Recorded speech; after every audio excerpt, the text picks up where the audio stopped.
Tony in front. Crosses over, gets a shot, goal! What a great goal by Tony Field! Get away to the Cosmos! Now here's Stevie Hunt beating two men. He's in. A shot, goal! Steve Hunt, a brilliant goal. The Cosmos lead 4-1. Come on, make your getaway to the non-stop fun of soccer. Get away to the Cosmos. Interception by the Cosmos. Toppage on the right side. Crosses in front. Canaglia! Go! Canaglia, go! Welcome to Good Seats Still Available, a curious little podcast devoted to exploring what used to be in professional sports. Here's your host, Tim Hanlon.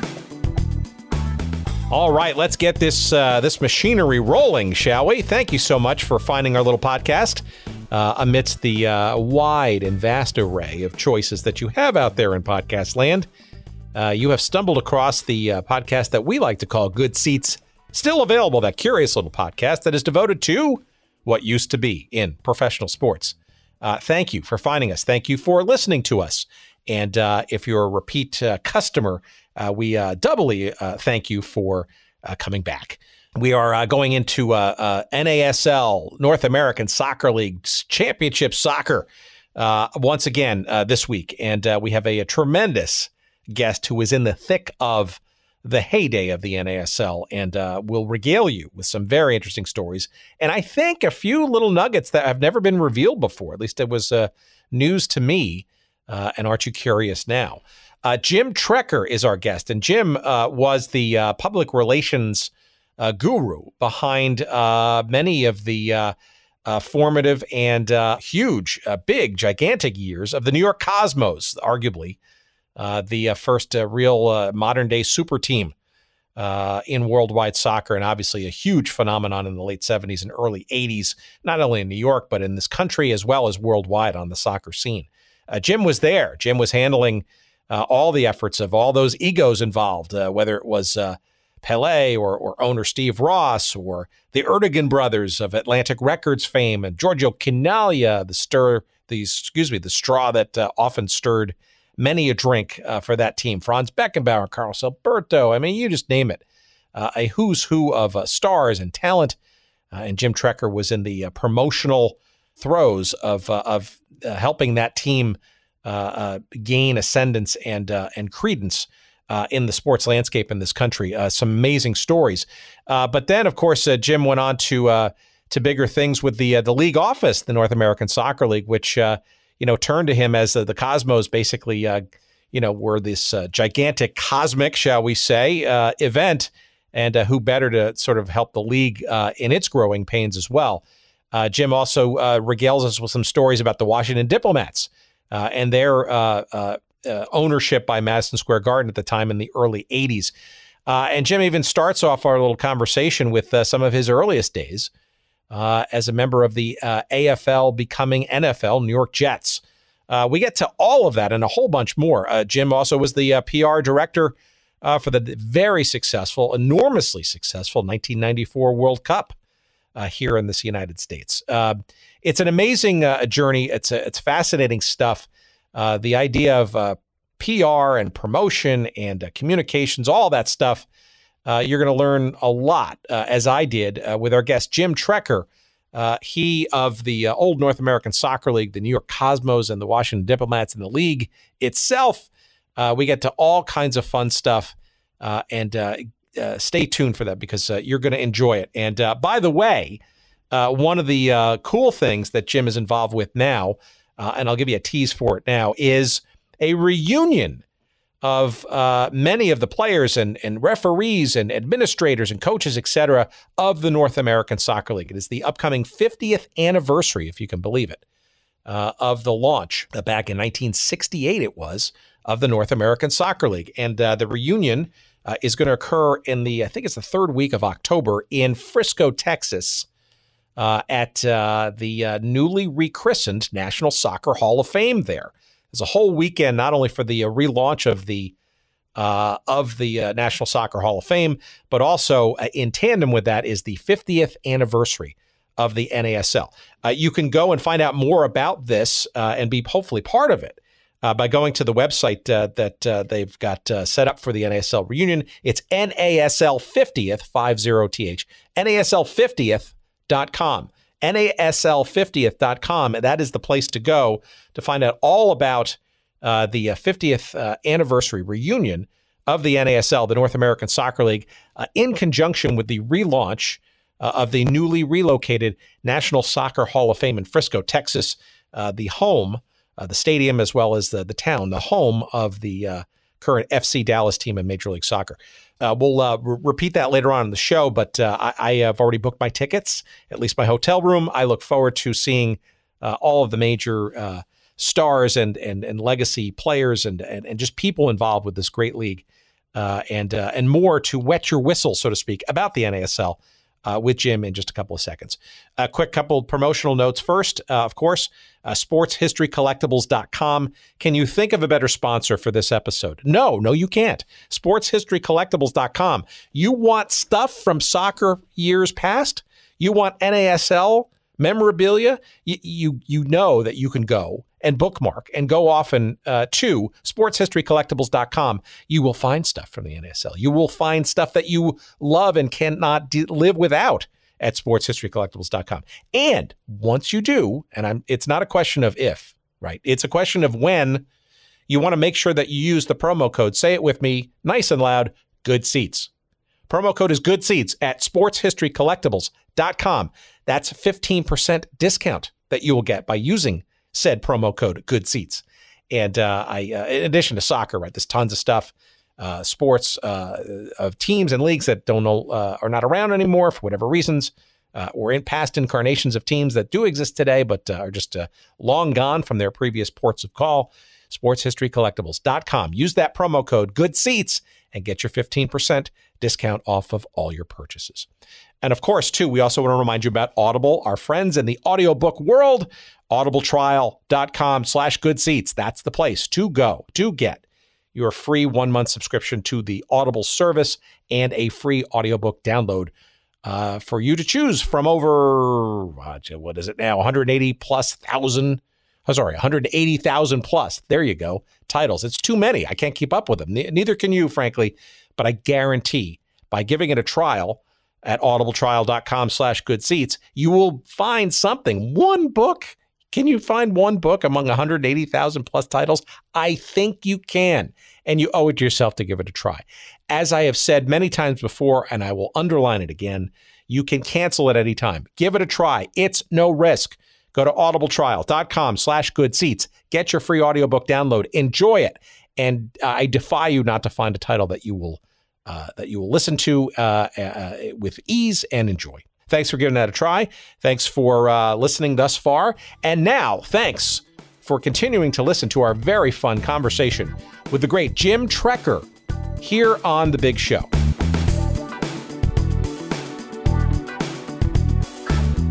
I've been asked throughout my career countless times by young people. I've always made a point of trying to speak to any young people about the business, when I was in the business, how to get into it and so forth. And I have no explanation as to how this happened. I have absolutely no explanation as to how my career happened, because it sure as the devil wasn't by any plan. Unlike what seems to be some young people's pathways today, where they decide, I'm going to be a lawyer, I'm going to get an MBA. I went to get a liberal arts education. My brother was a journalist for most of his life at the Hartford Courant. He came down to Columbia one day, and I actually don't recall why, whether it had to do with basketball or what. And I was a student there. I knew where things were. So we went over to the sports information department, and he wanted to talk to the sports information director at that time, whose name was Phil Burke. And Phil Burke asked, how about you? You need a job? Speaking to me. And I said, yeah, the next thing I know, I'm working in the sports information department and running mimeograph machines. The younger listeners can go to Google and find out what one of those things was. At 2 o'clock in the morning with lineups for 8-oared shells on the Harlem River. It was entirely happenstance, just literally one afternoon. One guy said, hey, do you need a part-time college job? I said yes, and there we were. There's a little more serendipity to the story too. If you don't mind me talking too much on this one, please. This was in the middle '60s, and there was a war going on in the middle '60s, and one of the people who was a leader in the sports information department, a gentleman named Bill Shannon, he's gone now. He died quite tragically about 10 years ago. Bill was working there, and Bill got drafted. And in New York at that time, which I didn't know when I went there, the newspaper business, basically the media business, but essentially the newspapers, because remember back then there were a lot of them, were extensively peopled by Columbia Journalism School graduates and Columbia products. It was just the way it was. Columbia was kind of a feeder system into the sports departments.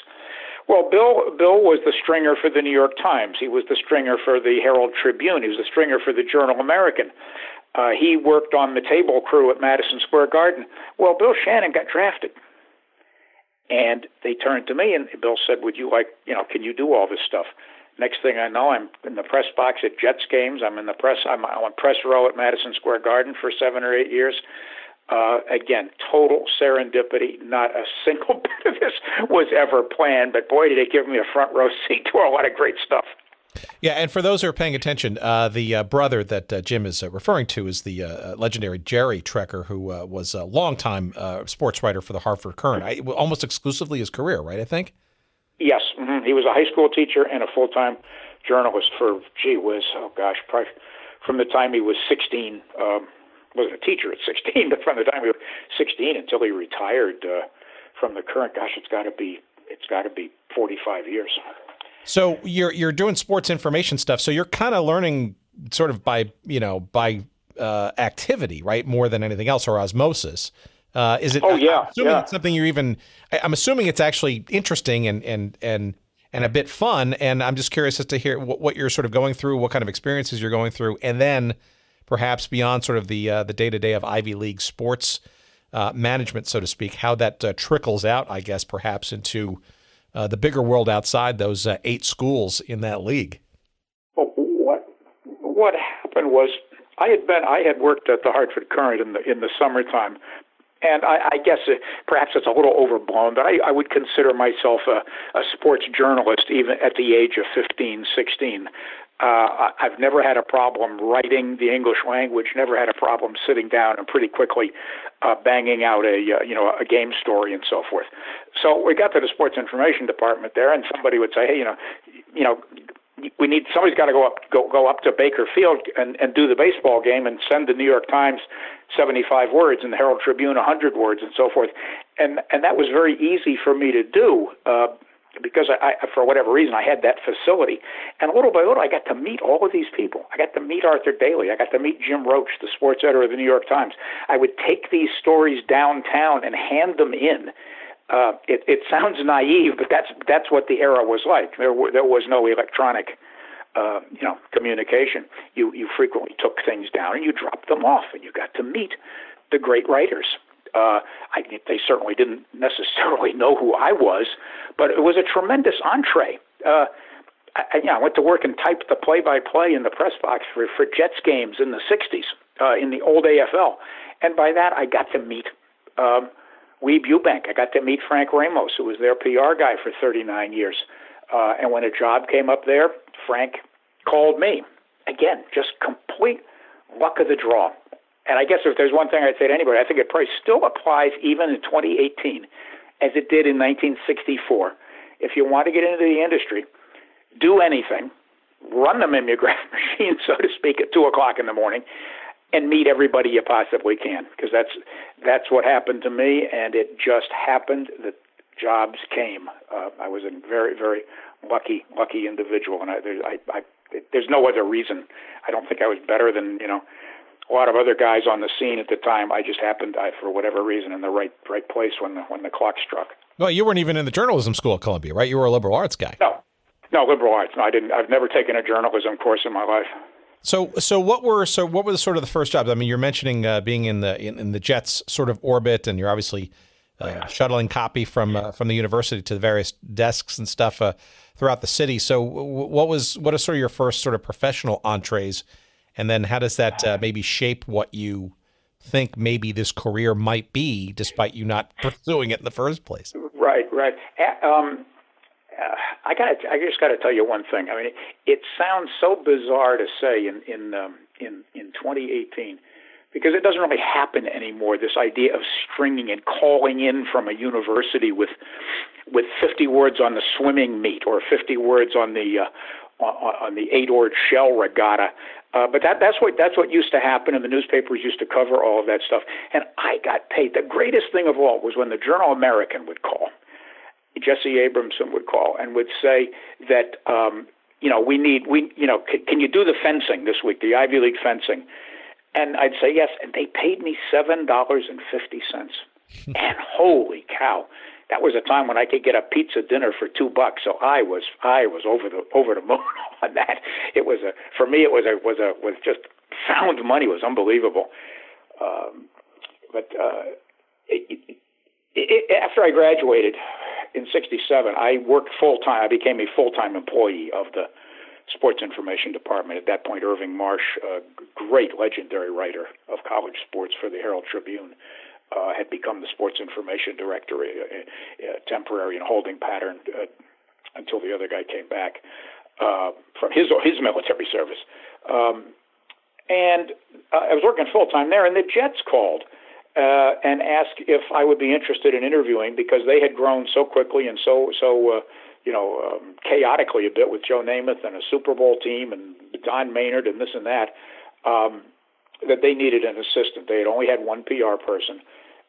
So I went down and I got a job there in the spring of 1969. And that's the first professional job that I had. I had been in and around professional sports, particularly basketball and boxing, through Madison Square Garden. But I was a table crew, a statistician, a helper, a backstage person. Now with the Jets was my first job, and I was the ripe age of 23, and working alongside Joe Namath and Matt Snell and Weeb Eubank, and got to meet so many people in the game. I mean, to this day, I remember how nice a guy like Lamar Hunt was to me. Just a young kid. Lamar didn't have to pay attention to me, but he did. Both he and his wife Norma were extremely, extremely kind to a young kid making his way, and I liked it. I stayed at the Jets for 7 years, and would have stayed longer, but there was no prospect of really going up the ladder there. So I made a move, and that was to the New York Cosmos. Well, and before we get to the Cosmos, I mean, what a time to be there at the Jets, right? I mean, and we've had plenty of conversations that have touched either indirectly or directly on the life of Lamar Hunt, the AFL. And obviously, you're talking about a team, the New York Jets, that was for many years in the AFL, early days as the Titans, and then as the Jets themselves. Basically the number 2 pro football team in town, and things change, of course, with that Super Bowl III victory. I'm just curious, any sort of recollections of sort of the, let's call it the somewhat inelegant or maybe not so smooth transition from the world of the AFL to being the AFC conference of the NFL, and maybe almost at the point where the Jets, regardless of what specific league they were in at the time, really were sort of coming into their own and becoming a force to be reckoned with football-wise in New York. Yeah, New York, in the 60s and even into the it's kind of hard to put a time frame on it, but certainly in the 60s, the Giants dominated New York, even with the Jets becoming fairly successful in the AFL and playing what I was always an AFL fan long before I started working there. A bit more freewheeling type of football. It was much more exuberant than the somewhat staid NFL, as it were. And it was a bit hard for the Jets to break in. Almost, it still exists today. The Giants are really deeply into New York society and always have been. Same way the Yankees are with respect to the Mets. And I'm not talking about, who's got Giancarlo Stanton and who's got Jacob deGrom or who's winning or who's losing. The Yankees are really part of a heartbeat of New York, and so are the Giants, and they certainly were then. And I'll tell you, a great day in Jets history in terms of this topic of winning a place in New Yorkers' hearts and minds was the summer of '69 at Yale Bowl, when for the first time the Jets played the Giants, and we won rather handily that day in Yale Bowl.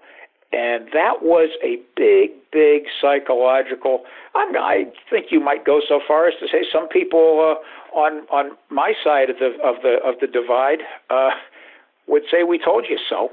We're pretty darn good. So there, and that was a big moment for the Jets. The Giants were not as good then as they had been and would become again.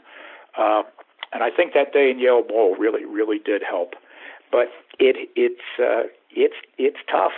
It's tough. The Jets have always been kind of the renegade team, as the Mets have been. The Mets have always been that team from Queens, and boy, you got the Bronx Bombers. How do you fight against a team which has won 400 World Series, and had everybody in the Hall of Fame? It's just the way it was. I think there was a little bit of a superiority complex from the Giants toward the Jets, a little bit of disdain, and the best thing you could do was beat them. Well, sure, and look, and you're there at a time when they're moving from this upstart AFL to the legitimacy of being integrated into the NFL, a Super Bowl III victory that solidifies the equivalence, if not even superiority, on any given Sunday.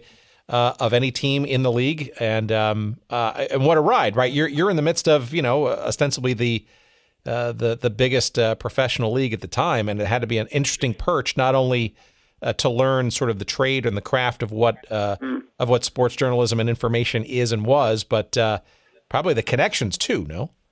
Yeah, it was very high paced. I'll say that it was a very high paced era. If anything, it's 100 times worse now. We didn't have Twitter. We didn't have any of the things that had to be dealt with. But it was urgent, it was exciting, and it was important.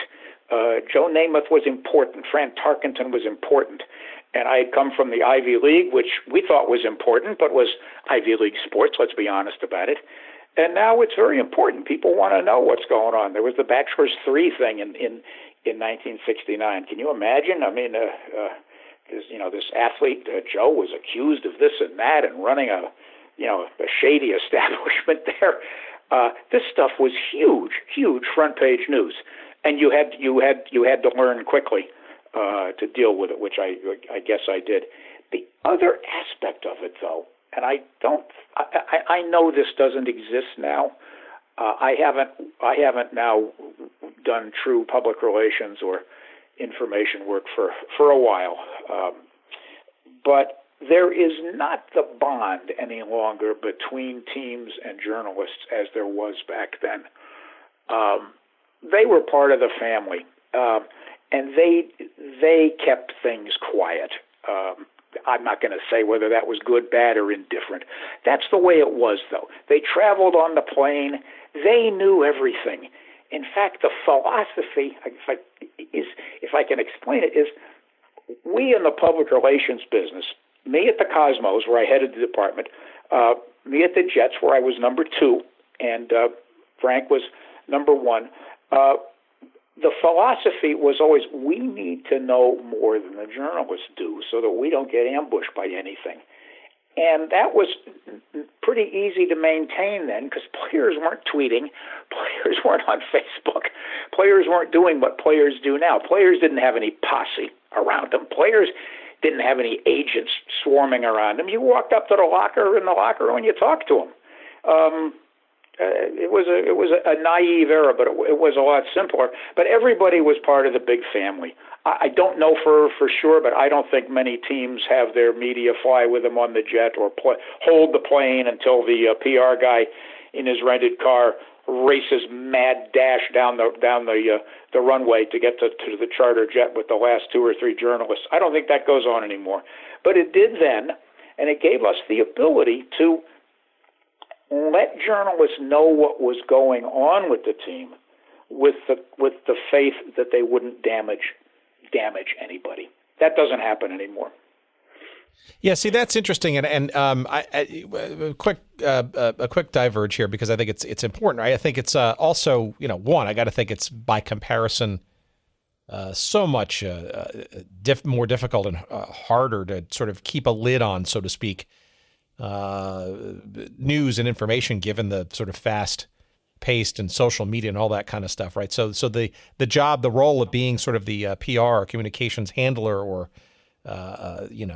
overseer of a team and the players and all that kind of stuff, it's just got to be infinitely more difficult. But I think it's also, though, and you're the pro, tell me if you agree, it almost seems to me it's been met with, at the same time, a rise in, I would argue, more a sophisticated monologue from the teams and the leagues themselves, to the point of them being their own publishers of information and media companies in their own right, whether it's to the level of an actual network or, frankly, some of these league sites and information, right? And maybe the fans don't necessarily treat it as objective, but it certainly is a pipeline of information, shall we say, that almost feels like, in many cases, like a news service, which is, frankly, very different than where it was in the 60s, 70s, and even 80s, right?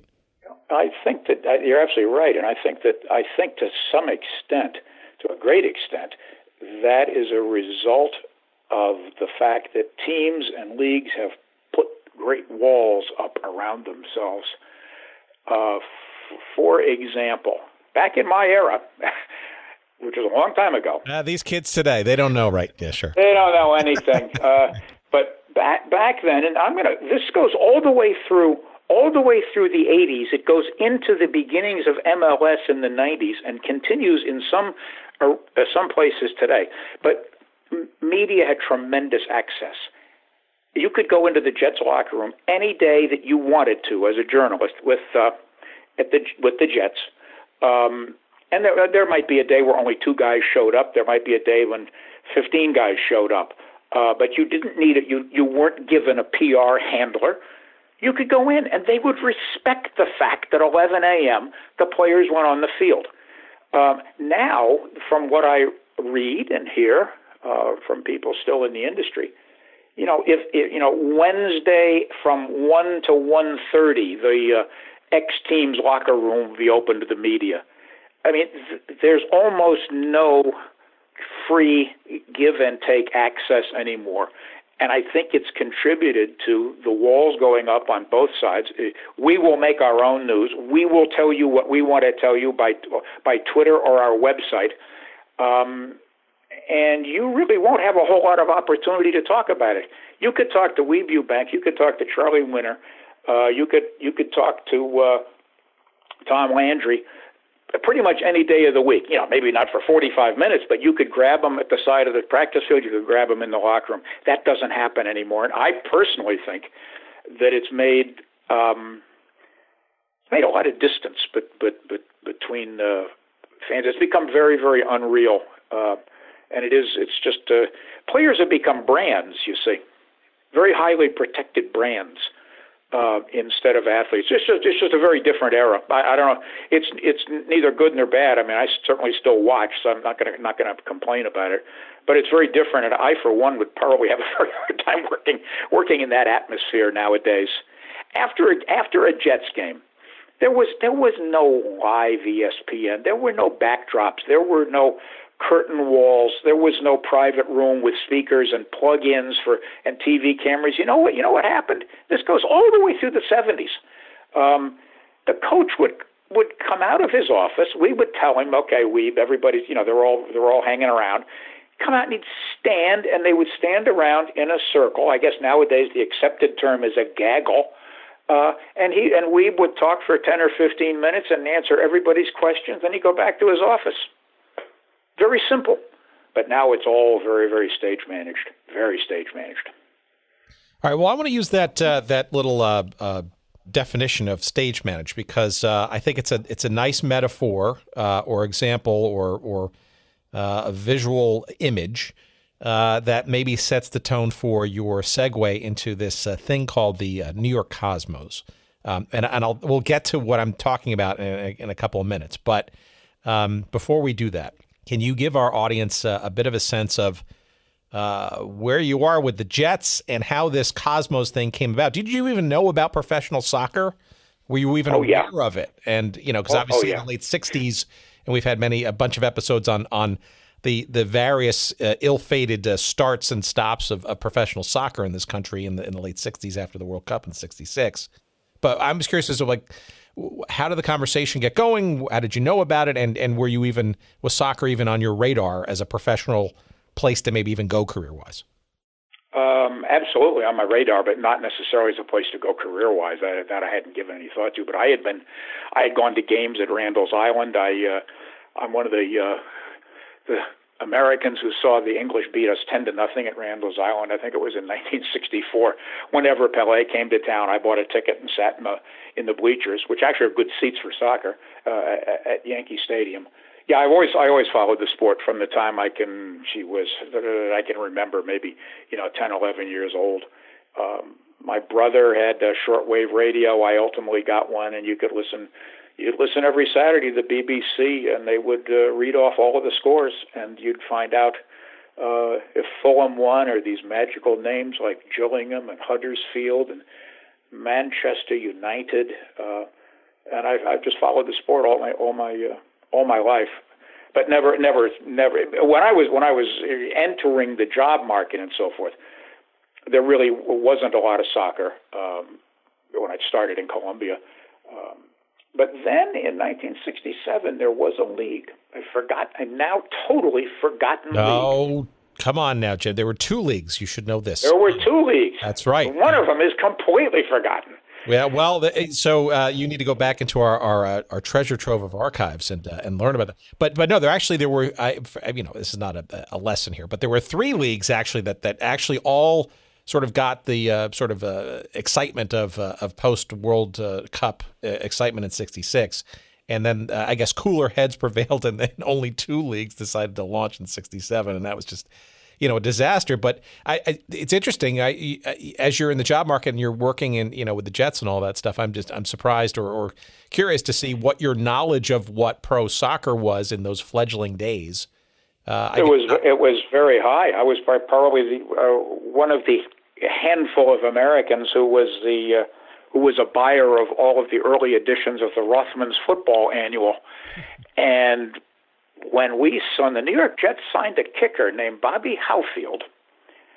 If you go back through the old Jets media guides, there's a very bizarre little part of them, and that's that in his biography, you will find his pro football career and his pro soccer career, because the nerd that I was able to piece all that together, not only, of course, by talking to him, but I had all of the records from the Rothman's Football Annual, and that was considered to be somewhat bizarre by the people around the Jets. But I said, no, I want to put this paragraph in there.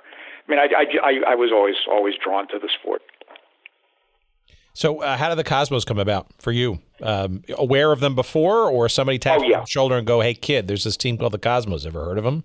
No, I was certainly aware of them, and then of course they signed Pelé, and we practiced. The Jets practiced at Hofstra, and the Cosmos practiced at Hofstra on different sides of a fairly vast parking lot, and they came to me. It was in '75. I'm pretty sure it had to be in '75, and asked if there was any possibility that they could get a picture with Pelé and Joe Namath together. So I went to Namath, and he said, "Sure, that's absolutely fine." If I recall correctly, Joe and I walked over after our practice, the parking lot, and met Pelé, and there's a great picture, and I've still got it, signed by each of them. And that was it. Just a simple request, and Joe said yes, so we did it. End of story. But then several weeks later, could even have been months. I don't know the timing. It's probably months. It's now back during the regular season of the Jets. And one day at practice, we were there, and the Cosmos were across the way, and a guy walks across the parking lot and says, effectively, Clive Toye would like to talk to you. So I went to talk to Clive Toye, and in January of 1976, I joined the Cosmos. Quite a few raised eyebrows, I might say. I still have a very, very lovely letter from Pete Rozelle thanking him for all my years in the NFL and wishing me the best of luck. But there were a lot of people who said, "You're leaving the NFL for soccer? What's wrong with you?" Well, I knew there wasn't anything wrong with me because here was Pelé. Okay, so I want to back up for a second and then get into the reason why. But am I correct in remembering or understanding that that little get together between Messrs. Namath and Do Nascimento? Was it a picture of them both heading different balls? That is, Joe Namath heading a soccer ball while Pelé was heading a football. Do you remember this picture at all? I remember the picture. That's not the one I have, but I do remember that picture. Yeah. Yeah. That will be on our website because in my mind, it's an iconic picture of two legendary stars in their own sports. Hamming it up with the ball of their other sports, which I think is pretty interesting stuff. But I got to imagine that clearly got some attention, and obviously in New York, not an easy thing to do. How does Clive convince you that this still ragtag and somewhat unproven league, let alone Cosmos team, was jumping for? I've told him long after the fact that he really didn't have to do a whole lot of convincing. The chance to become a department head at a major team that was on the move and to work with Pelé was, I would have paid for the opportunity, but I'm quite happy that he decided to pay me. Worked out pretty nicely. Having had an opportunity to work with Joe Namath and then Pelé was just, beyond a dream come true. So it really didn't take a lot of convincing. Plus, I'd been at the Jets for 7 years, and it was time. It was time. All right, so explain to me then how Clive sets up the opportunity, right? Pelé, to put it in context, right? Pelé comes in to literally a press madhouse at the 21 Club in the, I guess it's June of 75. June of 75, yeah. Makes a huge splash, Downing Stadium, national television, CBS at the time, if you can believe it, Jack Whitaker with an eloquent almost sartorial editorial at the end of the game about sort of the future of the sport, and in many respects very correctly astute observer of the game. And obviously he's not only Pelé taking the New York metropolitan area by storm and shooting a huge shot in the arm to a fledgling team that most people didn't even know about, but the league itself and obviously worldwide attention. That's got to be a heady opportunity for somebody like you, not only to run a department, but in essence, have the tiger by the tail, if you will, with probably arguably at the time, the world's most famous professional sports player on your team. Yeah, I think there's no doubt in that definition. In that era, I really do think there's only two sportsmen who dominated the world like that, and that's Pelé and Muhammad Ali. I don't discount the great golfers and Bobby Orr and so forth, but when you talk about worldwide recognition, it's Pelé and Muhammad Ali. And yeah, it was a great opportunity, daunting, but I had spent 7 years in and around the NFL. And in and around Joe Namath, who was a pretty big celebrity, never caused any problems. But you got used to dealing with what the big time requests and so forth. You dealt with all of the top newspaper and television people in the world, or certainly in the country, and to some extent in the world. The NFL, of course, not being so big in the world. But none of that was particularly unusual for me. What was going to come was just the cascade of interest and requests need to manage his time properly and so forth, and bond with him, which I was luckily quite able to do, I guess, because we ended up with a really, really warm, terrific relationship.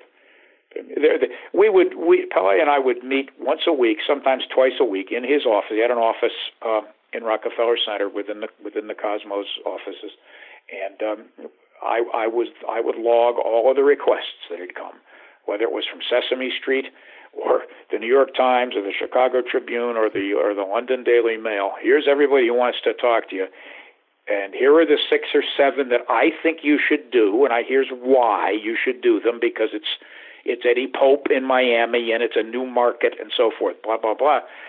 I'd give him 6 or 7, knowing that he would pick 4 or 5, and we ended up very happy at the end of each of those meetings.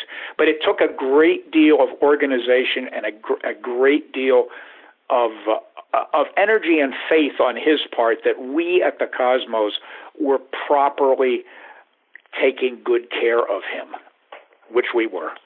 I think one of the reasons that Clive reached out, you'd have to ask him, but I think one of the reasons Clive reached out to somebody like me was that I had experience in the so-called big time and wouldn't be at all frazzled by 200 phone calls a day.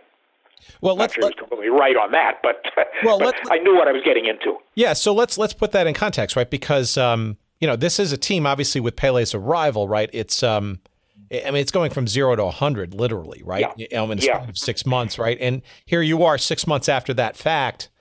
The team is obviously on the ascendant, right? Going to Yankee Stadium, which is, finally been refurbished.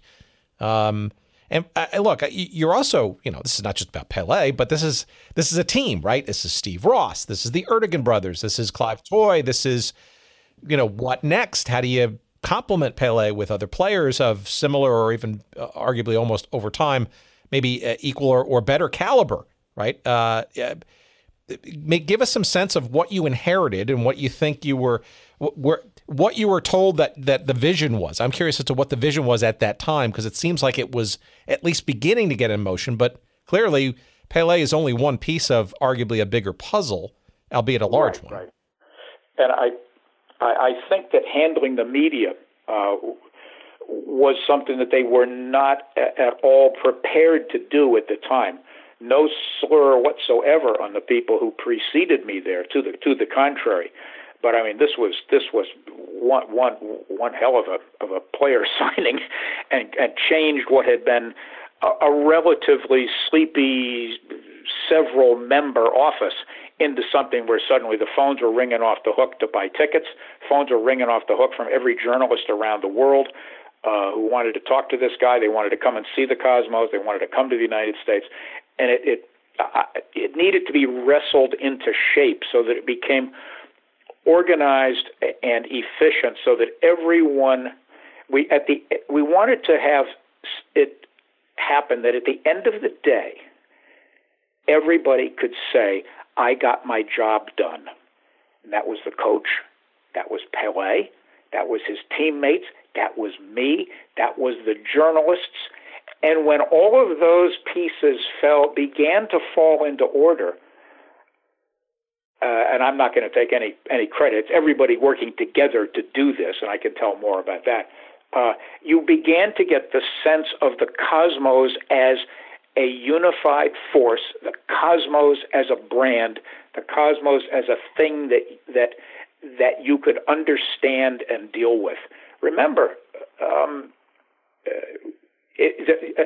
I just have to keep reminding people there were not these 24-hour-a-day tweets and stuff going on. It was a simpler time.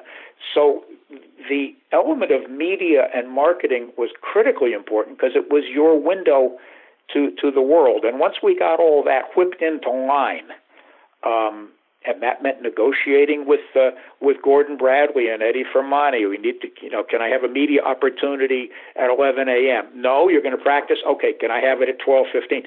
Everybody doing their part. And finally, we were not making it up day by day. It was very well organized.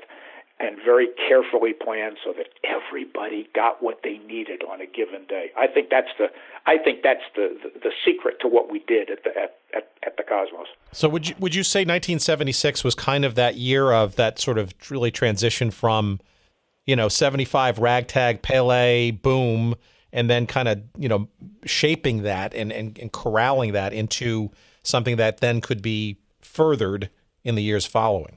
Yeah, getting it into an orderly way so that post-game was run in a certain manner. The locker room doors would be open only when I decided they'd be open. And it doesn't make me any sort of, decider, as it were.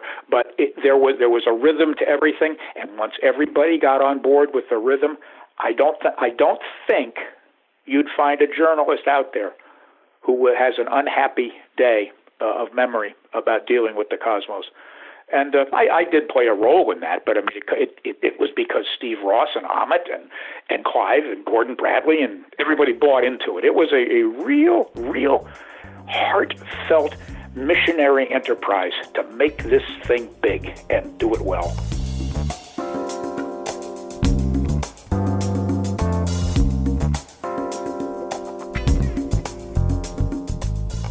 All right, just when it was getting interesting, let's bring this to a grinding halt, shall we? Just kidding. We got to pay the bills around here, and our friends at Audible have been very helpful in attempting to allow us to pay some of those bills, and we want to call them out now and remind you that a free audiobook download is yours for the taking, and also a free 1-month subscription to the service of Audible at audibletrial.com/goodseats. Again, audibletrial.com/goodseats for your free 1-month trial of the Audible service, and most interestingly, a free audiobook download for you to enjoy. 180,000 titles and growing every day to choose from, and there's absolutely no excuse to not find at least one title amongst that cavernous selection available to you that you won't find to be enjoyable and good for the soul, including a couple of books that might be interesting to our audience. And yes, some new ones, frankly, that I'm finally listening to. One that I'm listening to right now is by Carson Cunningham. It's narrated by Paul Bamer, and it's called Underbelly Hoops, Adventures in the CBA, a.k.a. the Crazy Basketball Association, which is really, of course, about the Continental Basketball Association, which for many years was sort of this ragtag minor league of the NBA. And it's a book I'm about 2 chapters into right now, and hopefully maybe a guest will get for a future episode. Also, in my queue, next up, is another guest that I'd like to get, and her book that she wrote is also narrated by her. Her name is Jeannie Buss, and of course, Jeannie is the daughter of Jerry Buss, of course, the wildly successful founder of the Los Angeles Lakers and the LA Forum, and Jeannie is clearly today the brains behind the Los Angeles Lakers today. She and her brothers were active, of course, in things like, along with her father, World Team Tennis, the Major Indoor Soccer League with the LA Lasers, all kinds of stuff. So her book is next on my list. That's called Laker Girl, and that too is available on Audible. And again, it's one of the many thousands of titles that you can choose from when you go to audibletrial.com/goodseats. And again, you too can get your free audiobook download to give it a try, perhaps one of those 2, or perhaps one of the other 180,000 titles available to you as well. Give it a try, audibletrial.com/goodseats. Thanks for listening, and back to our conversation.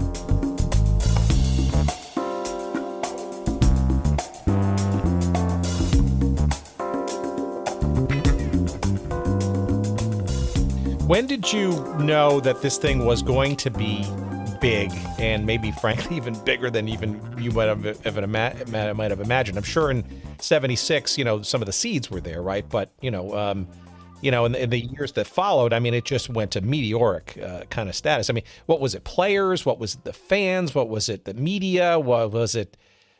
Lightning in a bottle in some respects? Was it Warner Communications and all the star, pixie dust that came with that? What do you, when did you sort of know that this was bigger than even just a sports team on the New York sports market landscape?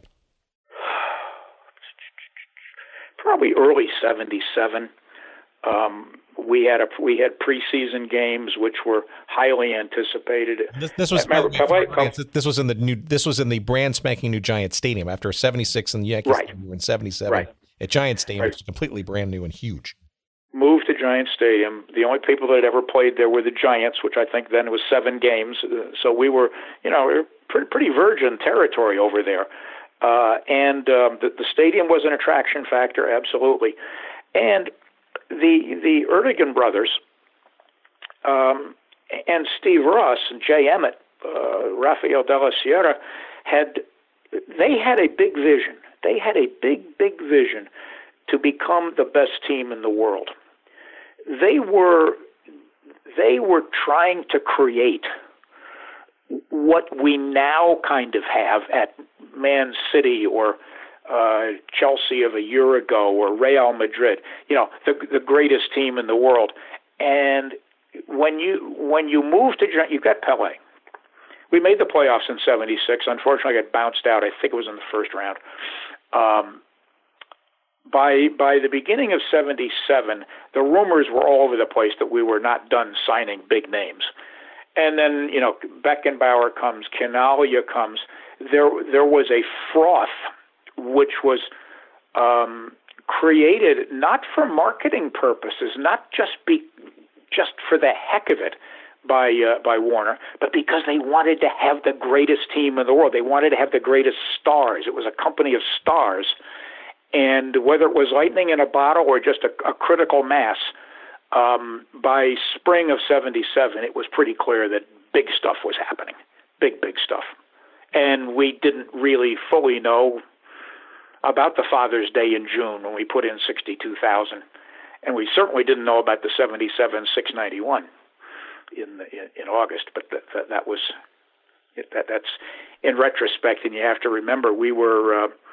We had I don't know if the Tiger had us by the tail. I'm not sure which way it was that year, but it was one ride, let me tell you, because it just kept growing and growing and growing. And then out of nowhere, this guy Carlos Alberto comes. Only the greatest defender probably, certainly in South American history, maybe in World Cup history. It just didn't stop, and it was wonderful, absolutely wonderful.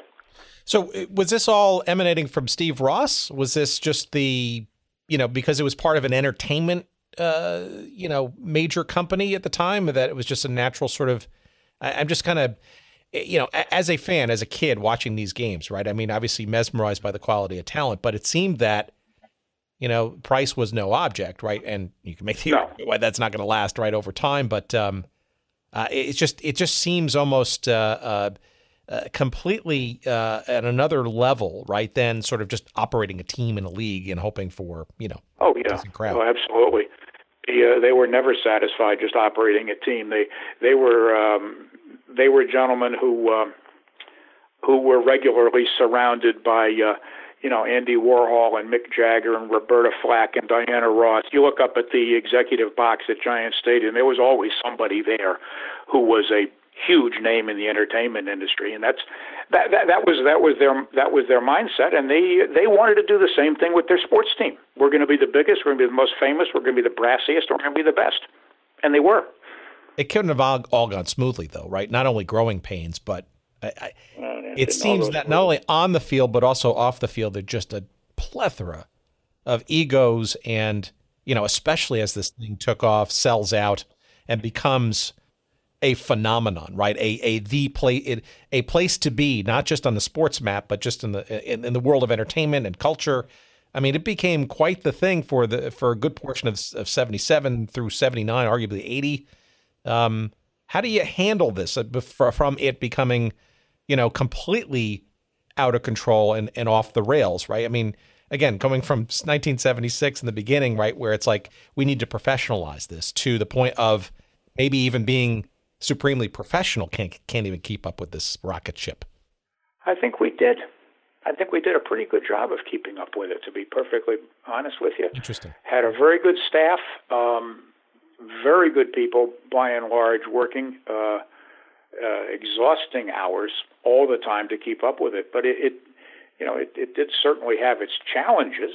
There were internal challenges. We changed coaches in the middle of the year. There was certainly some agita about that internally. But I think the most important thing that you do, and I think that if maybe if anybody could penetrate what actually happens at the New England Patriots, maybe it's the same thing, and that's that good people just go to work and continue to do their jobs, and things will fall into place. I don't recall ever in '77 anybody getting flustered, anybody saying, "Oh my God, what am I going to do?" There are plenty of times when I was, "Oh my God, I'm not going to get home tonight until midnight." But that's a different reaction. That's a different reaction. We all just put our heads down and got the job done. And I can't really say anything more than that. I mean, not every day was smooth, of course. It's not smooth anywhere in any sport. But there was never a day that wasn't fun. I'll tell you that. It was fun. So when the team wins the first championship, well, not the first, they're actually second championship in '77, and then Pele's basically his last game, and obviously the final match in his career as well at Giant Stadium a week later. Did you and/or members of the team kind of worry about, well, okay, the Pele effect is over?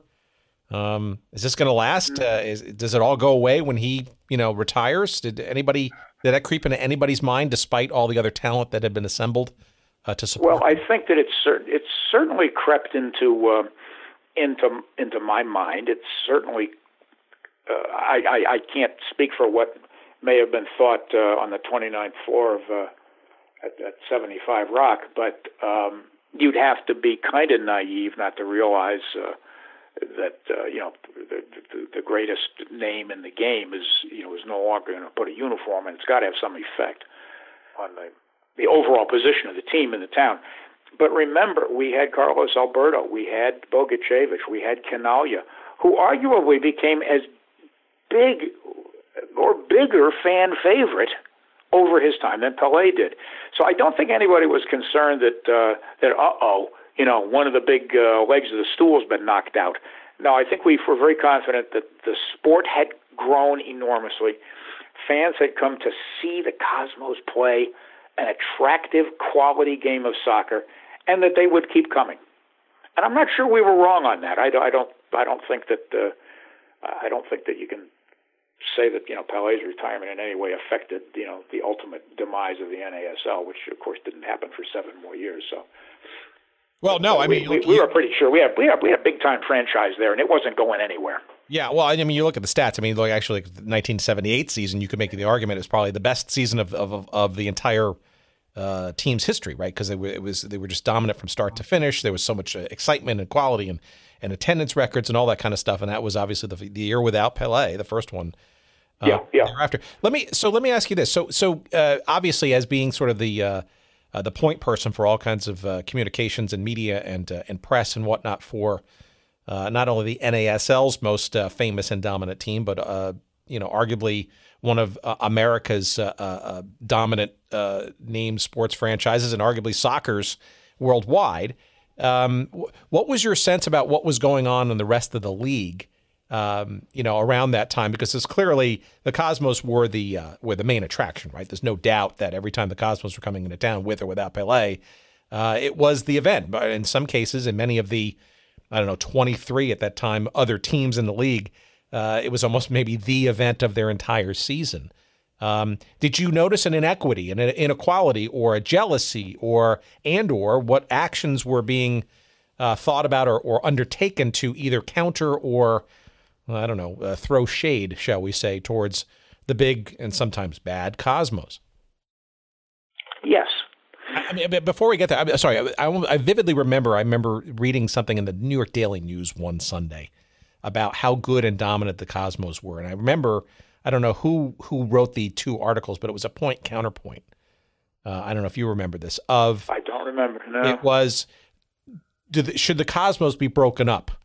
And somebody was arguing yes, and somebody was arguing no. I mean, that's a point, in culture and in competition where that you're, you've reached. That's pretty good. That's damn good. Got to dig that up. It was. I vividly remember it was a Sunday spread, and it was. I think Phil Wooston was the guy who was arguing for no, as a matter of fact, not to break them up. Well, break up the Yankees, break up how many Stanley Cups did the Canadiens win in the 50s and 60s? It's the highest praise you can get. Sure, but that they're too good. It was there in the league, right? And owners and all that stuff. The question about keeping up with them. I'm just curious as to what your sense of all of that was, if there was any at that point. I'll tell you, there was a great, palpable sense of wanting to beat the Cosmos. I can't say that any colleagues from other teams, were difficult to deal with or angry or anything like that. But you knew that they were sitting there in the days before the game and in the press box at the game, hoping like hell that they could take a bite out of us. That was just natural to beat the big bad Cosmos. I mean, the huge rivalry with Tampa Bay was pretty much out there. I mean, I was a big rival in the public relations world with Frank Marcos, who was the PR guy for Tampa, and there was no way I was in Frank Marcos's class. Now we're great friends, but back then there was a real rivalry, more so than there was between Jets and Giants in New York. There was a rivalry between Cosmos and pretty much the other 23. The owners remember now. Pele's contract allowed for revenue sharing, so that the basically all of the league teams pitched in to pay for the contract, but they got this tremendous boost when he would play in their stadium. So it worked out for everybody's benefit. The Cosmos had assistance in paying the big bill on him, and the other owners had a chance to bask in the glow at least once a year. And the agreement was if we didn't play on the schedule, we had to play an exhibition game, which we ended up playing in every market and several others. Okay, well, wait a minute. That's important. That's interesting, and I think that's maybe the first time I've ever actually heard that. So you're basically saying that some of the other teams in the league were, I don't want to say complicit, but were part of the financial backing of the Pele factor, economically. Yes, that's true. Interesting. Okay, so because you'd always thought that it was in effect a league undertaking, so that everybody had a little bit of a hand in the pot. So they would get the benefit, the taste, right? So the exhibition game against Seattle and the Kingdome, christening that facility at 52,000 people. Yep. Interesting. Yeah, we played in old Balboa Stadium against a team called the San Diego Jaws, because we didn't play in San Diego in the regular season, so we played an exhibition game there. We played in San Antonio against the Thunder in Alamo Stadium, I'm going to call it a simple facility, because we didn't play in San Antonio. So we hit all the markets, and everybody had their bite of the apple on that. Very interesting. In terms of press coverage, not only in New York but nationally, I'm curious as to sort of the tone and the tenor of those covering the team. And I know we know some of the names of the folks who were at the time, but what do you think it was because they were being covered, and maybe there were differences between local and national or print and television? I'm curious to hear all that too. Was it more the team and it's something to be covered because people are paying attention, and thus the on-field doings and the standings and the competition and all that stuff? Or was it more the spectacle of what this thing was, blowing up in the late 70s in New York? Or both? I think it was a little of both. I think that there was a sense of great legitimacy about the NASL at that era. Because of Pele, people began to take notice, and they realized that, hey, this is pretty good. There's some pretty good crowds in Portland, some pretty good crowds in Seattle, Tampa, certainly New York. Yeah, you could make the argument on some of the others. I mean, it was not the light was finally shown on the NASL, and people said, hey, it's pretty good, and the coverage was really quite positive. And I would say that a lot of that is due to the fact that the NASL, I don't think explicitly, I don't recall that anybody gave a lecture and said this, but we were extremely open and available and honest and willing 7 days a week to talk to you and meet with you and sell ourselves to you. And people liked that. People liked that. Pele, of course, was a huge his curiosity factor isn't quite the right word. That's a little insulting. But we went into Miami, and who did I get to talk to Pele? I guess I shouldn't say who did I get, but who did I reach out to give the private interview to? Eddie Pope, who I'm sure is not remembered, unless you're from the South Florida area, one of America's top sports columnists, highly involved in the NFL and so forth. Eddie Pope wanted to do a Pele piece. Minneapolis, Sid Hartman, same type of guy. New York, Dick Young. Pat Livingston in Pittsburgh. These were the big names. That's a famous story. So you want to regale a little bit of that? So you were part of the Dick Young sort of the conversion story? Well, I don't know whether he ever got converted, to be honest with you. But the background of it, because I know this as a New York kid, but what was Dick Young? Who was he, and why was it an important thing to get him at least in your orbit? In the 1960s and 70s, I guess even in through the 80s, when a sports professional woke up in New York every morning, the first thing he did was read Dick Young. You needed to know what Dick Young was saying in the Daily News because it was important. And Dick was baseball, baseball, baseball, and in his off hours, baseball. That's what he was. And getting him to be interested in this soccer thing was a long and difficult story. He finally came to a game. He sat with people who explained it to him, didn't try to preach or anything like that. And he came away thinking, this is pretty good. This is pretty good. And he could go and talk to Pele at the locker, just like he could talk at Yankee Stadium. It wasn't any big mystery. We were doing the same things, and we treated everybody the same way. And then he came to the realization, as several journalists did, that on a day, I'm blank now as to whether it's the 77-691 day. I think it's the 62,000 Mother's Day in 1977. There were more people at Giant Stadium than there were combo at Yankee and Shea. And that was a wake-up call. Yes, I think that was actually Father's Day. Was it? I'm sorry. I completely. Yeah, It was June. Yeah, Father's Day, and that was a little bit of a come to Jesus moment that deniers really couldn't deny anymore. Didn't mean you had to fall in love with us, but it tamped down a lot of the soccer's a foreign sport. They wear short pants, blah blah blah. Some of that still goes on today, but a lot of it went on then.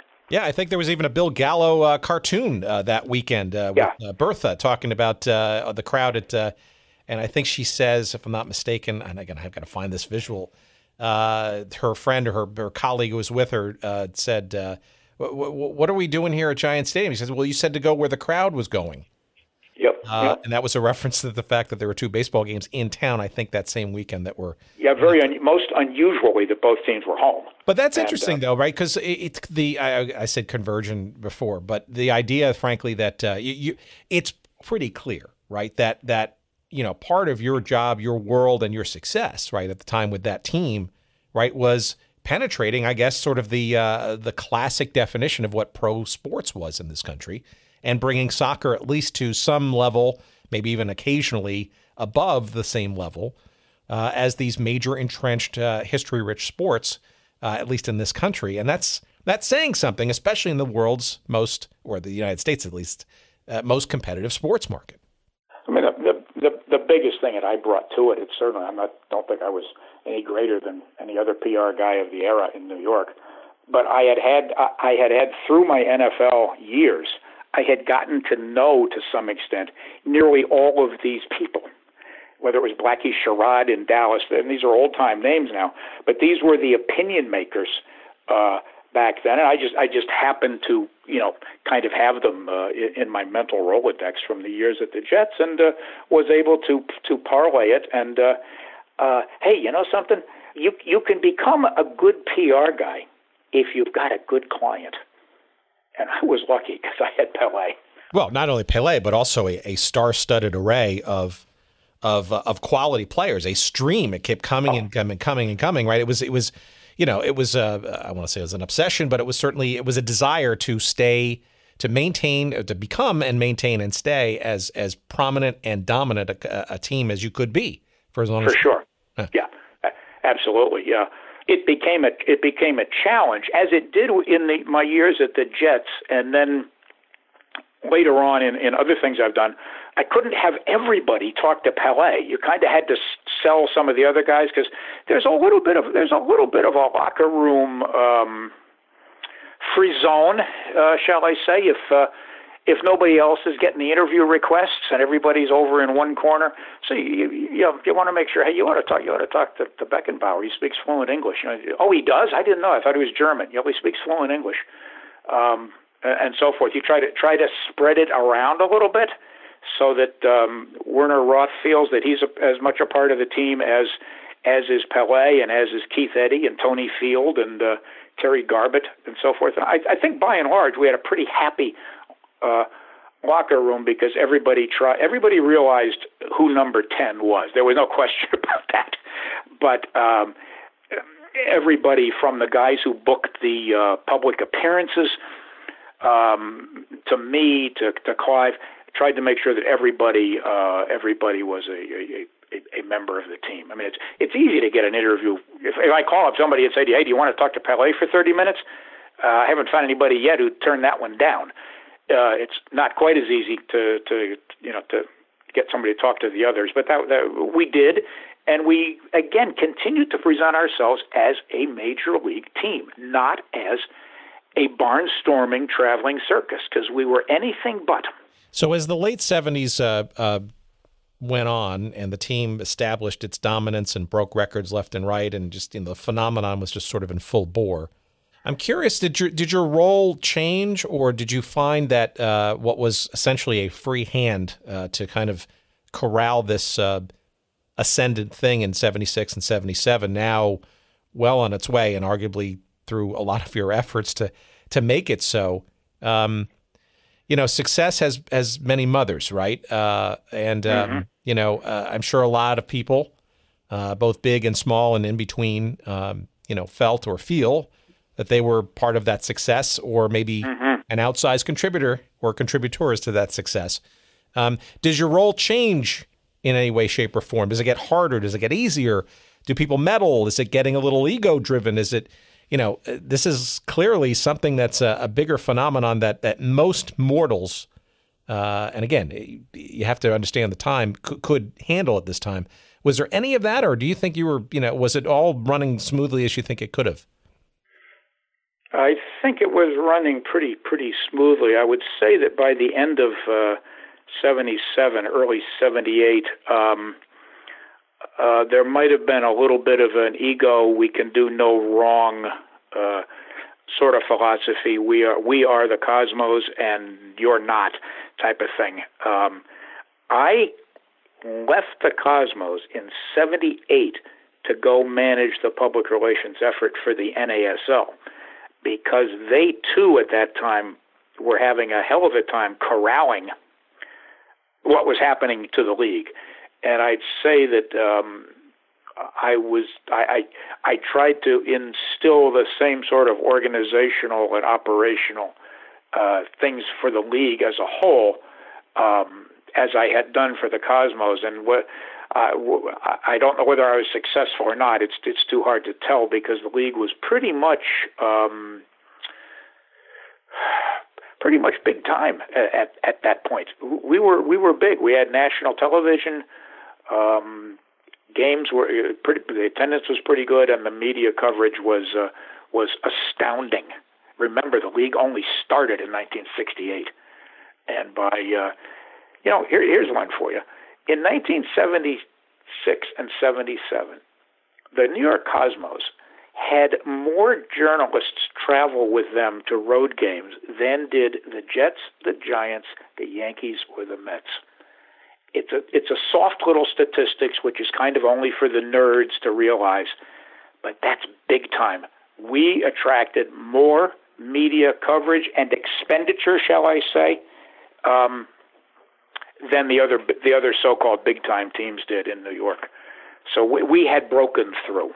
How does the migration to the league itself happen? Because it's clear that if you're able to handle, the biggest and most high wattage team in the league, who would be more qualified than to help the 24 team strong, or maybe not strong, national coast to coast, two countries league take things to the next level? Because it would arguably, from an outsider's perspective, there would seem to be a bit of an imbalance there league wide, right? So for every Cosmos and Tampa Bay and Seattle, right, you had a Memphis Rogues or a Las Vegas Quicksilvers or Team Hawaii, right, and teams moving all over the place. Calgary Boomers, there's one for you. Calgary Boomers, right? I got to think that there were, it almost feels like you were ready-made for sort of expanding your chops, shall we say, beyond just this Cosmos team to maybe spread the wealth a bit. Well, again, you'd have to ask Phil Woosnam, but we don't have the communications devices to reach him at the moment since he's passed away. I think that they reached out to me probably with the idea that if you can survive the maelstrom of the Cosmos, maybe you can help us get some order and sense into what we're doing here, because it had grown on their end just as big as it had, locally on the Cosmos end. At that point, gee whiz, there were some teams with big time stuff going on at that time. Lee Stern was having some pretty good days in Chicago. You've mentioned Tampa, Portland, San Jose, Seattle in particular. The Washington Diplomats under the Dan Zansky family had the Aztecs trying to sign, which they ultimately did. Johan Cruyff. I mean, there were a lot of moving pieces going on then, It certainly didn't daunt me any. I had been around the league for a couple of years and knew all the owners and knew all the players and most of the coaches. So it was just a different chair to try to do the same thing, and that was just to be available and truthful and try to push the peanut forward on a given day. I used the word once before, but we all were missionaries at that time. I've never, for whatever we've all done in our careers, and I've talked to many old NASLers about it, we've all perhaps reached bigger pinnacles, perhaps we've made bigger paychecks and all of that sort of stuff. This is in the heart. There's not any one of us who doesn't say that the NASL was our greatest time of life. And we were just believed in what we were doing. And for quite a long time, a lot of people believed along with us. Well, it would seem circa 78, 79 that things were, were not only on the ascendance still, but in some respects was just a complete green field, no pun per se, going forward. And I guess in retrospect, some of the cracks were starting to show. I mean, I alluded to 24 teams and, how many, was that maybe 8 teams too many at that point? And so what do you think, started to and then ultimately began to sort of unravel or go wrong? Was it a sort of just a misshapen, strength versus weaknesses, or you're only as strong as your weakest link? What do you think sort of, happened? I mean, the TV contract with ABC, well heralded, but, didn't sort of draw the numbers that people seemed to be expecting. What do you think it was that sort of, and the league obviously was very successful on a number of different fronts, but obviously it was starting to get a little wobbly, right, as this 1980 came along. And I'm just curious as to what you were seeing as you inherited this, the league mandate to handle PR and communications and all that kind of stuff. Well, there's a lot of theories, and the most prominent one about the demise of the league is that the Cosmos economics was such that no other owner could keep up with it, and it became economically unbalanced. I don't necessarily believe that. What I think happened, my personal opinion, is that when we expanded from 18 to 24 for the 1978 season, I think that was the beginning of the end. It was done to get a bigger TV map, more markets across the country. But what it ignored, and perhaps I'm speaking with hindsight, is that we were masking that we had a lot of franchises who weren't the Cosmos, Tampa, Portland, and Seattle. and didn't have the deep pockets of Lee Stern. And we suddenly added 6 more, and I think it's quite arguable that what you begin to see then is the wobbling of a lot of the pins holding up the league, because it became necessary to prop up and take care of the weak franchises rather than trying to solidify the strong ones.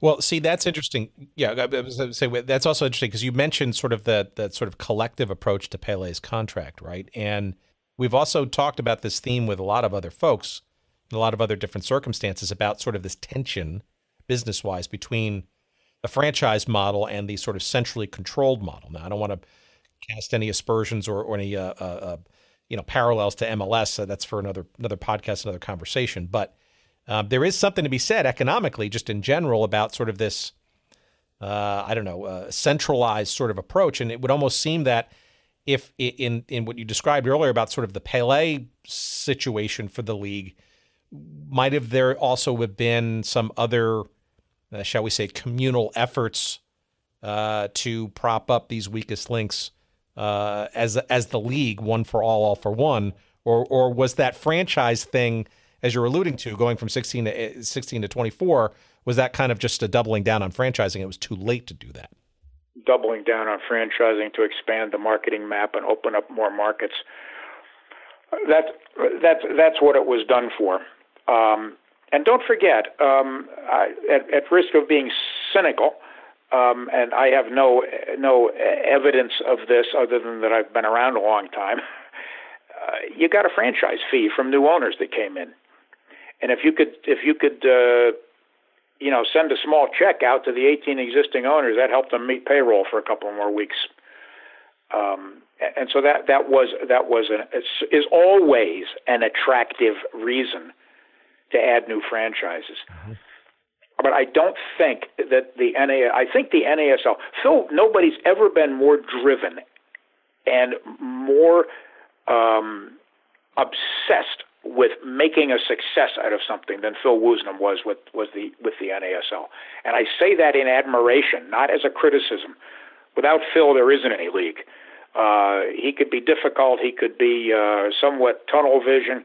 But boy, he wanted success. He never did anything that was bad for the league. But I think he got perhaps a little bit out over his skis with the franchises. And I believe I've never looked this up, and I don't have the book in front of me right now. I think you will start to find in the late 70s a fairly vigorous change of franchises year by year as teams wobbled and teams moved and so forth. And that to me is more of the issue, and it became economically quite difficult in many of the cities. It wasn't the Cosmos. Peter Pocklington had more money than God, right, in Edmonton. I just don't buy into the slagging of the Cosmos on that. There may have been some truth to it. Charlie Sciano, a very, very decent lawyer, and his buddy Pat Donalfo and Joe Sirianni up in Rochester, they couldn't compete with the Cosmos financially, but they stayed. So I just don't buy into that. But I think we grew too fast. There it is in 4 words. We grew too fast. Yeah, well, also too, it wasn't for a lack of other. I mean, there were other deep-pocketed owners that continued to come in, right? Ted Turner in Atlanta. And yeah, you mentioned Pocklington, and Madison Square Garden came back after having been one of the original participants, obviously under different management back in the 67, 68, earliest days.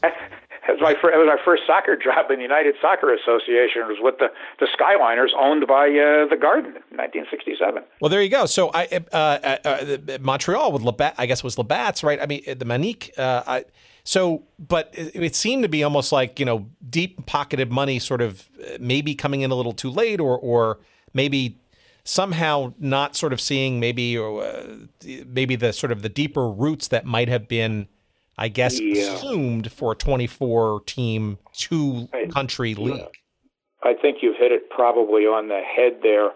Franchises probably came in too fast, and by that I mean It was great. I remember I was there when Peter Pocklington came in. I did the press conference when Henry Kissinger came aboard as honorary chairman and so forth. But the full preparation of the marketplace hadn't really been done. It was kind of top-heavy. Pocklington came in. He's got a lot of money. He's Canadian. He's putting a team in Edmonton. We now know it doesn't necessarily happen quite that way. Also, what we have today in soccer in this country in the 21st century is a very deeply prepared ground of people who are soccer aware. Some are soccer savvy. Many have played, and most, maybe I shouldn't say most, but I'm going to say most families have some connection to the sport. It might be through their grandchildren or something. None of that existed in the 70s. None of it. And so when you're going to try to plop a franchise down, there wasn't really a lot of fertilizer in the soil. I think that was maybe the context for when I say we expanded too fast. Kind of took the money, put a franchise in, but they weren't ready. Calgary, Edmonton, Memphis. I hate to criticize any franchise, but some of it didn't last very long. So give us some sense of how you were dealing with the league office, and when did you segued then from the league office back to the team side, right? In 80? 80. I missed the team side.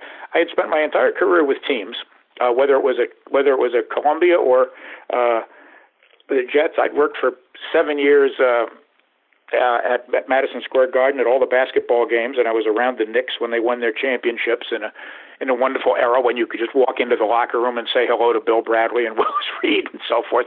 That doesn't happen anymore either. So I missed the teams. The league office I personally found a little bit stultifying.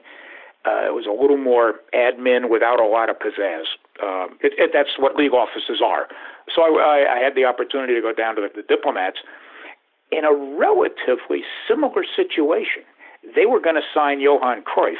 And I guess Sonny Werblin at the time felt, well, this guy may know what he's doing. I had known Sonny, but not very much. I guess he worked for the Cosmos. He worked for the Jets. I guess he must know something. So they took a shot, and I went to Washington for 1 year until the Garden folded the franchise. Now, why did the Garden fold the franchise? I mean, maybe some of it's what we've already discussed, but maybe a little inside, how does that go down? Very, very simple. Had a wonderful season in 1980. Hosted a soccer bowl which sold out. I was at that game, absolutely. Yeah, Cruyff was a star. A different personality. I don't think he made the impact in the marketplace that a Pelé did, but Johan Cruyff was not the same personality. He wasn't as warm and fuzzy as Pelé or Franz or Carlos Alberto. So we get to the end of the season, and simply stated, the Garden people took a look at the numbers. You hate to be so cold about it, but Madison Square Garden is a big corporation. It certainly was then. And there was no way that they could see that it would ever turn positive and become a success in terms of franchise value, TV rights, all of those metrics and so forth. And Sonny decided, I can't do this anymore. It makes no sense in my corporation. And he, in effect, sent the franchise certificate back. He said, here, you operate it. I'm not doing it anymore. But they could never see any way that it would turn positive on the balance sheet. And that was not the way they did business. Kind of a shame, because I thought we had a pretty good thing going in Washington, a very, very loyal fan base and a broad group of a variety of ethnic communities, as well as a very, very vigorous youth scene in Northern Virginia and in PG County in Maryland. But they made the decision, and that was that, and we went out of business. We didn't collapse. We didn't fold. I don't know what word. We just one day there wasn't a team anymore. It seemed almost like it was becoming the beginnings of a contagion to do so. Though there were other league owners who were maybe doing their own sniffing and or due diligence and coming to some similar conclusions. And the contraction, right, began in earnest in 80, right, as it went from 24 to 21 and 18. And, you wonder at what point does Phil recognize that maybe what you said earlier, this sort of quick expansion may not have been the right thing. And it almost feels like, I guess, that there was an attempt to kind of sort of solidify and recognize that, but maybe by that point it was a little too late. The contraction was almost becoming of its own momentum. Yeah, it had become too late by then. Too many people had suffered too long, and it did not seem that there was going to be any magic bullet. You can't run a franchise. Even today, I don't know of any franchise out there that runs on its admission prices, on ticket prices. And the ancillary revenues were not there. I don't know exactly why. It was just a different era. They weren't there. There weren't, tens of millions. I use a small number because it's a long time ago, in TV money and so forth. I mean, the Cosmos paid to put their games on WOR. It was a different era. And after a while of that, in the early 80s, I think it's 82 or 83. I can't be certain, but it's right in there. The Cosmos lost $10 million. That's real money. And it was real money then, let me tell you. Then it's not so much a plaything anymore. And maybe you're right. The contagion just picks up that, boy, this thing is starting to hurt a little bit. Well, in the context of Warner Communications, I think I remember a quote of Steve Ross. Well, Atari had gone down, remember? Right. That was obviously a huge hit. But I think before then, I think Ross would handle sort of the shareholder questions about sort of the losses that the Cosmos had. This is like circa 78 or so. And I think he said at one investor meeting one time, it was I think he equated it. He goes, it's a penny a share in terms of how much it's a loss. In the heyday, it didn't even appear in the annual report. Exactly. The Cosmos numbers were basically a rounding error. Yeah, and obviously the ability to support and keep that afloat without sort of really batting an eyelash. But that's, those kind of economics were absolutely not the same case with those other 23 or whatever franchises. No, not at all. No, and if just for sake of argument, if somebody out there is losing $2 million a year, that's real money too. If you've only got 15 million, let's say, in your net worth, it becomes a serious matter. All right. So what happens to Jim Trecker then at that point when MSG pulls the plug, the diplomats are effectively no more? Here's a guy who's ridden the highest highs and starting to sort of see maybe the beginnings or maybe the hastening of the decline of this professional soccer league. What next? What do you think about? What do you want to do? What do you feel betrayed by the sport? What's going on through your head and career-wise? What are your next moves? Well, Madison Square Garden hired me to come back to New York and head up their corporate communications. So I worked there for, I guess 5 years. Again, not fully my cup of tea. Then another deus ex machina came into my life in 87 when I got a call absolutely out of the blue by a longtime colleague who told me that we're bidding for a World Cup in 1994, and I just can't handle I can't do that public relations effort and do my own job, which was at the Federation. Can you come and help us? And here we are in 2018. That was a stroke of good luck. Well, and I worked for the World Cup organizing committee, one of the first guys in, and I think I'm one of only two that made it from the beginning to the end. I guess three.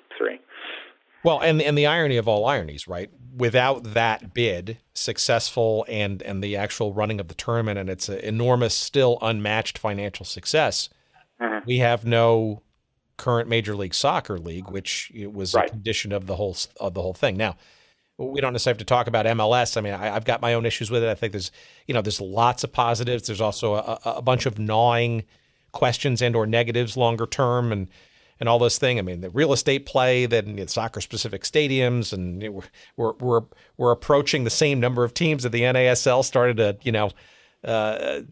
collapse under in terms of number of franchises.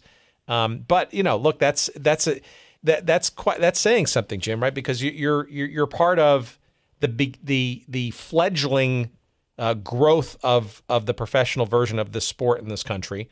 You see it sort of crumble and sort of dissipate, and yet you're part of the renewed, shall we say, seeds of what is now a flourishing, albeit complex thicket of forestry that is professional soccer in this country. And we've got a couple of dozen professional top tier Major League Soccer teams. We've got a very robust, shall we call it, minor league system now of pro soccer teams in other markets. None of that happens without a World Cup and renewing, I guess, the United States' passion and interest in the sport, and professionally so. That's got to make you feel somewhat, complete or some level of satisfaction, no? Certainly. I said before that all of us are from the NASL era. It's really deep in the heart. But maybe the greatest achievement that I feel good about is playing a role in the '94 World Cup, because it did leave such an enormous legacy. It led to women's soccer in the '96 Olympics. It led to a '99 Women's World Cup. It led to MLS.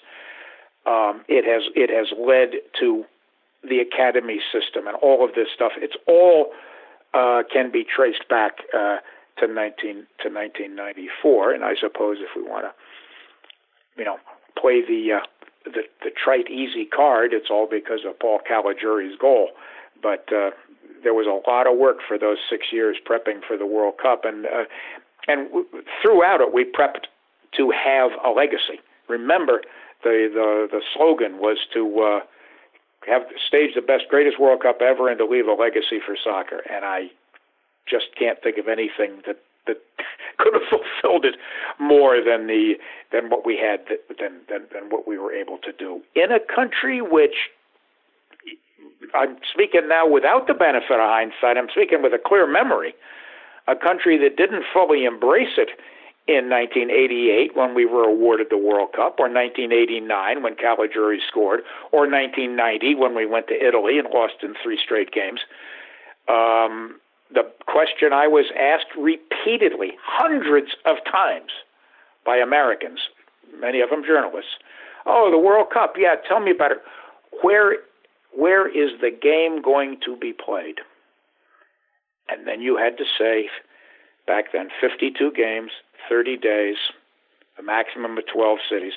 The level of knowledge was so low, and I am really,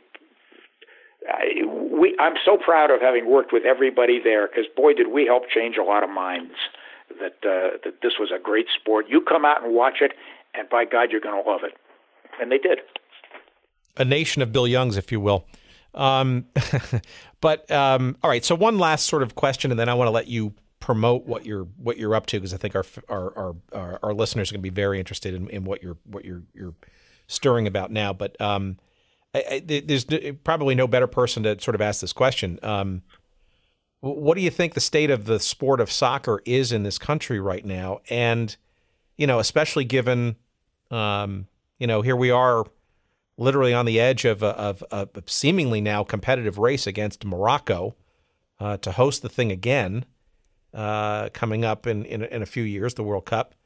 And, we didn't make the tournament for the first time in a long time, right? I think the expectations are now so high, or at least much more heightened than they ever were. I think there's a growing, sense of consternation, maybe perhaps, that maybe there's another level that we have yet to break, and we're not sort of making any progress to getting there. I don't want to put words in your mouth, but what do you if you could put your finger on the pulse of the pro and the international game in the United States right now, it's not all ascendant, I guess, as it was over, say, the post 94 and beginning of 96 MLS thing, right? There's almost like a stalling or a questioning, I guess, of what that next level is and how do we get there. I'm curious to hear what your thoughts are about where we stand and maybe where we go from here. I think it's very important that we don't throw out the baby with the bathwater and that we don't tear everything down. We were one of very few countries in the world that had qualified for every World Cup from 1990 through 2014. Not many people do that. We've got a thriving league. We've got a vibrant set of underleagues, Division 2s and 3s and whatever. I'm not even sure myself what all the nomenclature is. It doesn't really matter. There's teams playing all across the country now at a competitive level. Women are playing. The college game has, I think the latest count is more than 1,000 college programs between men and women. I don't think that the state of the game has ever been stronger. I don't think that we need to smash pottery against the wall because of Trinidad. Wasn't good, but ask Italy, ask the Netherlands, a couple of countries that probably figured that they had their hotel reservations made too. That's why they play the game. I believe that when we look back from, say, 2050, and what's that, 22 years from now? Is that what that? No, 32 years from now. It's not very long, just one generation. We're going to see the day in Trinidad, the night in Trinidad, as just a blip that invigorated the sport to greater and greater heights, quicker and quicker. I think we're on the verge of an enormous outburst of greatness. Now, that doesn't mean we have all the answers right now. I think that the real benefit, I don't know if there's any benefit to what happened in Trinidad, and I know a lot of people in the Federation will say there isn't any benefit from it, but I think there can be a positive outcome, and that's that if it made everybody stop and say, uh-oh, it's not a birthright, it's not God-given, it's not engraved in tablets. Let's give some thought to what we're doing, and that's what's going on now. Do I know what direction it's going to take? No, I don't. Does Carlos Cordero at the Federation? I doubt that he does either. But the windows are open, fresh air is blowing, and the country is too big, I don't want to sound overly American about it, but too powerful. There's too many people involved in the game for it to stagnate. How it goes, I don't know. If I last long enough, we'll do this again, and we can all talk about how it went. But at the moment, I think there's tremendous energy in the game, and I think there are some people who don't believe that, and I think sometimes energy is a bit undefined. I don't know what direction it's going to go. Maybe we'll stutter step for a while. All right, has the nation, has the country of England, not the UK, England, have they won any title at Euro or at the World Cup in the last 52 years? The answer is no. So let's not put crazy expectations on us. That's my speech. I appreciate that. But before you descend your soapbox, do you think the winning the bid for 2026 is crucial or inconsequential? Or, I mean, it seems like it's a big deal and could be a similar, maybe even next level catalyst. But you wonder now that it's a competitive race, is that a blow that we can survive as a country? Yes. What it would do, conceivably, is slow down. We'd have to do a lot of rebuilding. It would probably slow down marketing and television and so forth. Even if it didn't slow it down, if we just stayed where we were, winning the World Cup bid in 2026 is just going to accelerate the growth of the game, exponentially. But I'm telling you, this game is going to continue to grow here. The question is, and the 2026 thing is a hinge for it, is how fast it grows. This game isn't going away, and MLS isn't going away. Neither is Cincinnati in the in the USL. None of this stuff is going to die. The NASL equation is no longer operative in my mind. The NASL was a remarkable achievement on an unceded territory. There is too much soccer in this country right now to do anything except keep moving forward. And certainly, I don't think 2026 would be fatal, and I know there's some people who may disagree with me on that. But I think what it'll do, it may put the gear shift in neutral for a while, and we don't want that to happen. All right, so we squeezed your some passion out of you and your thoughts about the future. Why don't you regale our audience with what you're up to around? Importantly, looking back, what are you working on, and perhaps can our audience get involved in some way, shape, or form? Well, there's a website, NASL50th, NASL50th.com. Check it out, because on October 19, 20, and 21 of this coming year, was that about 7 months from now? Oh gosh, 6 months. Holy cow, time is ticking. There will be a reunion of NASL players and staff and coaches and so forth to celebrate the 50th year of the North American Soccer League. And there are so many people coming, everybody from Pat McBride to Ricky Davis to Bobby Smith, Johnny Moore from San Jose. We're going to have a couple hundred NASLers, and this is going to be in Frisco, Texas, which is the home of FC Dallas. A couple of the events will be at the Dallas at the Toyota Stadium, and it's going to be just a phenomenal getting together again and celebrating a lot of what we've been talking about tonight. Just these great old days and that missionary zeal. We've already got close to 100 confirmed people coming down there. Al Miller is going to be there. Al, one of the great coaches. The Hunts, Lamar's kids own FC Dallas, and they'll be participating in this. So anybody who is an NASL fan, a booster, or involved, that's going to be the place to be over that weekend. It's not going to be very formal, the NASL thing. There's going to be a veterans match, which should be kind of fun. I've gotten a lot of emails from people who say it's pretty much up to whether their hips still operate 6 months from now.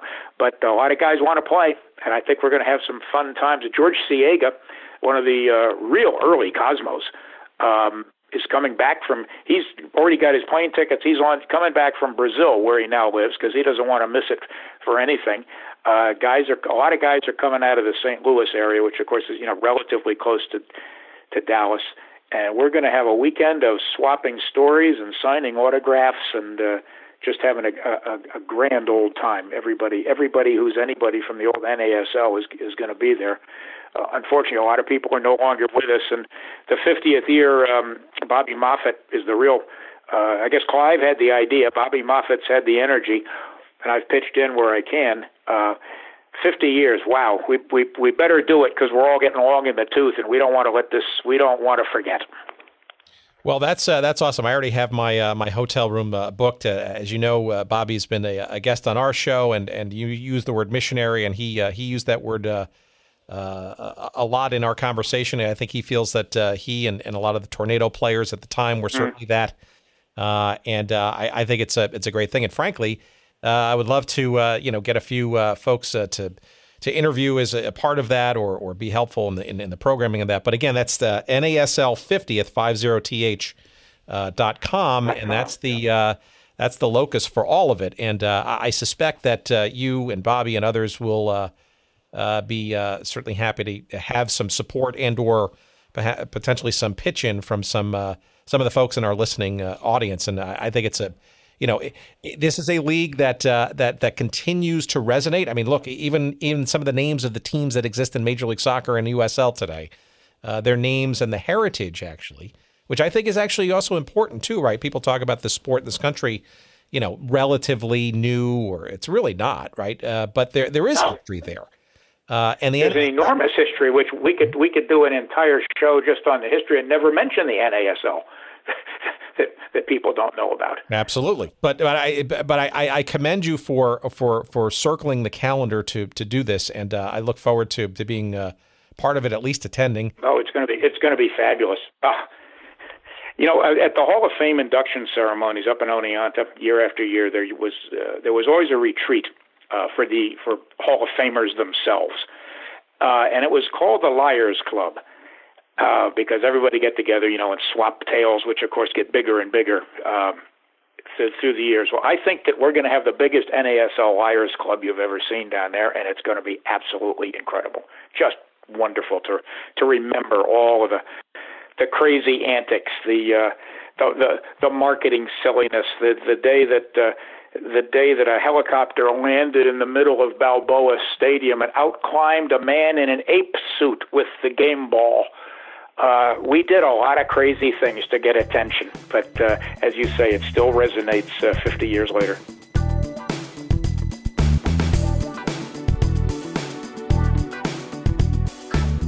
Wowie zowie! More fun conversation. The more I do these, the more I get out of them.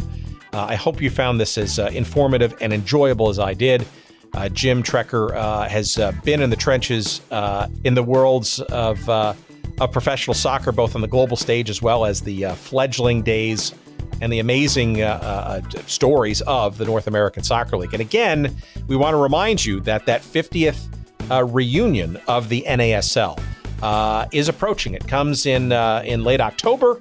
It will be, as Jim mentioned, in Frisco, Texas, which of course is the home of Major League Soccer's FC Dallas franchise, and the new home, also to be launched during this event simultaneously, of the newly rechristened National Soccer Hall of Fame, which is in the midst of transitioning from its former home in Oneonta, New York, to its new location in beautiful Frisco, Texas. Right there, appended to, right there, it's part of, actually, Toyota Stadium there in Frisco, where FC Dallas plays. The website for more information about the NASL reunion is NASL50th.com. That's NASL50th.com. NASL50th.com. That's the place to go to find out all the information about hotels, the dates, the events, the stuff that's going on. Again, it's not just the NASL that weekend, but also the relaunch of the National Soccer Hall of Fame. I guarantee you, if you're a soccer fan of any shape or form, that it will be an amazing time to be had. And I look forward myself to being there too. And with any luck, hopefully we'll get a few interviews as part of that. I'd love to be able to do that and help maybe with some of the programming.